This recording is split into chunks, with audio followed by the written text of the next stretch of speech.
Yevropa parlamentlarının beyanı, mecbur zahmet önümlerini qadağan edelim.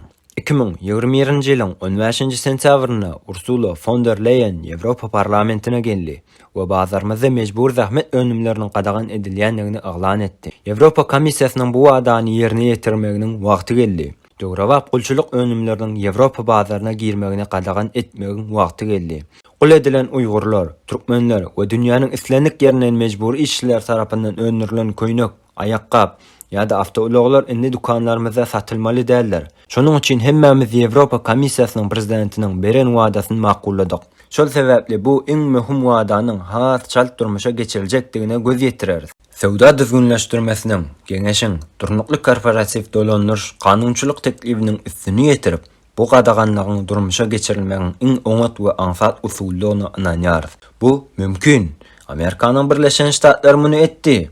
Yevropa Birleşigi muny etmeli. Bize diňe Yevropanyň Komissiýasynyň syýasy islegi gerek. Diýje goýmak ýa-da ýumşatmak üçin edilen islenik finansiýa kabul edilmez. Şol sebäpden ýerine ýetirji vitse-prezident we Sowda komissary Valdis Dombrovskini bu işe başlamaga çagyrýarys.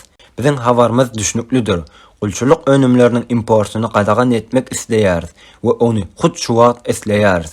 Bu beyannama 300 Yevropaly parlamentar tarapyndan gol çekildi.